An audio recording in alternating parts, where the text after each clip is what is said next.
Hello friends, army territorial rally ఇది మౌలాల్లో ఏదో జరుగుతుందో ఆల్రెడీ వెళ్ళక ముందే చాలాసార్లు నేను 2 వీడియోస్ ఎక్స్క్లూజివ్ వీడియోస్ దీని గురించి చేశాను. ఎవరైతే సెలక్షన్స్కి వెళ్తున్నారో ఒకరోజు ముందే వెళ్ళి అక్కడ మీరు లైన్లో ఉండాల్సి ఉంటుంది. చాలా దారుణమైన పరిస్థితి ఉంటుందని చెప్పాను. ఎవరైతే ముందుగా వెళ్ళారో వాళ్ళనే తీసుకున్నారు. ఇక సరిపోయిన తర్వాత ఉన్నాయి అక్కడ దాదాపుగా 70-75 పోస్టులు ఉన్నాయి. సో దాంట్లో ముందుగా వెళ్ళిన వాళ్ళని తీసుకున్నారు. దాని తర్వాత లేట్గా వచ్చిన వాళ్ళు ఎవరైతే ఉంటారో వాళ్ళను సరిపోయారని చెప్పి ఎవరిని రానివ్వని కారణంగా కొంతమంది అభ్యర్థులు అక్కడ చెప్పులు వేయడము రాళ్ళని ట్రై చేసి గొడవ చేస్తే దానికి పోలీసు వాళ్ళు దాన్ని నియంత్రించడానికి కొంత పిల్లల్ని చెదిరించడం పంపించడం జరిగింది. దానికి సంబంధించి చిన్నగా లాఠీ చార్జ్ లాగా కూడా కొంచెం పిల్లల మీద మామూలుగా చెదరగొట్టడానికి చేశారు. సో నేను ఆల్రెడీ చెప్పాను, ఇంతకు ముందే చెప్పాను, అక్కడ Indian army rally selections police rally లాగా ఉండదు. పోస్టులు తక్కువ. ఇప్పుడు ఓపెన్ ర్యాలీ అయితే ఇలాంటి టెరిటోరియల్ ర్యాలీ చాలా తక్కువ పోస్టులు ఉంటాయి. సో ముందే పోయి ఉండండి, ఒక రోజు ముందే పోయి అక్కడ ఉండండి.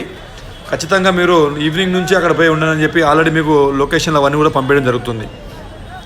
సో దాంట్లో భాగంగానే ఒక అబ్బాయి ఎర్లీ మార్నింగ్ లోపలికి వెళ్ళిన అబ్బాయి 5 గంటలకు ఆ టైంలో 5-5:30 టైంలో చీకటిగా ఉన్న టైంలోనే బాత్రూమ్కి టాయిలెట్కి వెళ్దామని చెప్పి అక్కడ చీకట్లో కనబడకుండా లోపలికి వెళ్ళి అక్కడ ఒక దిబ్బలాగా ఉంది, హైట్ దిబ్బలాగా ఉంది.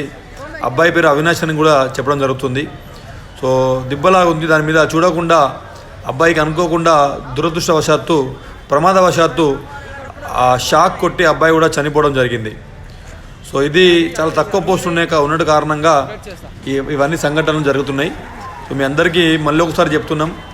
సో ఇండియన్ ఆర్మీ ర్యాలీకి వెళ్ళాలనుకుంటే పరిస్థితిని బట్టి దానికంటే ఒక రోజు ముందే 2 రోజులు ముందే అక్కడికి వెళ్ళి ఆ పరిస్థితిని బట్టి మీరు ముందే పోయి అక్కడ ఉంటే కనుక మీకు సాధ్యమైతే తప్ప అప్పటిదప్పుడు వెళ్ళి చేయాలనుకుంటే కొంచెం కష్టమైన పరిస్థితి ఉంటుంది.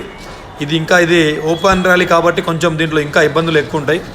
సో జనరల్గా అయితే మీకు తెలంగాణ ర్యాలీ ఏది ఉంటుందో ఆ తెలంగాణ ర్యాలీ లేకపోతే ఆంధ్ర ర్యాలీ ఉంటే వాటికి ఇట్లాంటి పరిస్థితి ఉండదు, కొంచెం బాగానే ఉంటుంది.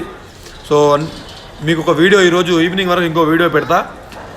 ఈసారి తెలంగాణ ర్యాలీ కానీ ఆర్మీ ర్యాలీ కానీ ఈ ర్యాలీస్కి ఖచ్చితంగా 110% అభ్యర్థి సెలెక్ట్ అయ్యేలాగా వాళ్ళని తయారు చేయడానికి ఫిబ్రవరి 1 నుంచి మనం ఇండియన్ ఆర్మీ ర్యాలీ కోసం ఒక స్పెషల్ బ్యాచ్ స్టార్ట్ చేస్తున్నా.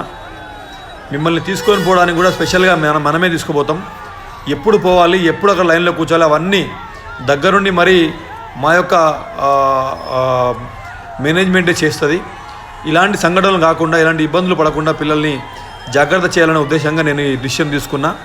సో మనం ఫిబ్రవరి 1 నుంచి Indian army defence special batch ఒకటి స్టార్ట్ చేస్తున్నాం. దానికి సంబంధించి మొదటి ప్రయత్నంలో ఆర్మీకి సెలెక్ట్ కావాలన్నా SSC GDకి సెంట్రల్ డిఫెన్స్ జాబ్స్కి సెలెక్ట్ కావాలంటే ఏం చేయాలి, అసలు ఎలా ఉంటుంది అనేది మొత్తం క్లుప్తంగా ఒక వీడియో నేను ఈరోజు ఈవినింగ్ వరకు వేస్తా. ఖచ్చితంగా అది ప్రతి ఒక్కరు చూడండి. 100% దాంట్లో మీకు రిజల్ట్ వచ్చేలాగా మీకు ఏం చేయాలి, ఎలా చేయాలనేది మొత్తం ఒక స్టడీ రూపంలో మీకు ఒక వీడియో పెడతా. సో అందరికీ థ్యాంక్ యూ వెరీ మచ్. దయచేసి ఇండియన్ ఆర్మీ ర్యాలీస్కి వెళ్ళేటప్పుడు దానికి సంబంధించినటువంటి పూర్తి ప్రిపరేషన్తో వెళ్ళండి. ఇలా మీకు ఇబ్బందులు పడే పరిస్థితి ఉండదు. సో అందరికీ చాలా బాధాకరమైన విషయం, ఒక అబ్బాయి చనిపోవడము, ఇదంతా లేట్గా వెళ్ళినప్పుడు వాళ్ళు రానివ్వకపోవడము, ఇదంతా డిస్టర్బెన్స్, చాలా బాధాకరమైన విషయం. కానీ మీరు ముందు నుంచే ప్రిపరేషన్లు ఉంటే కనుక ఎలాంటి పరిస్థితులు ఉండవు. సో అందరికీ all the very best. God bless you all. Thank you very much. జై హింద్.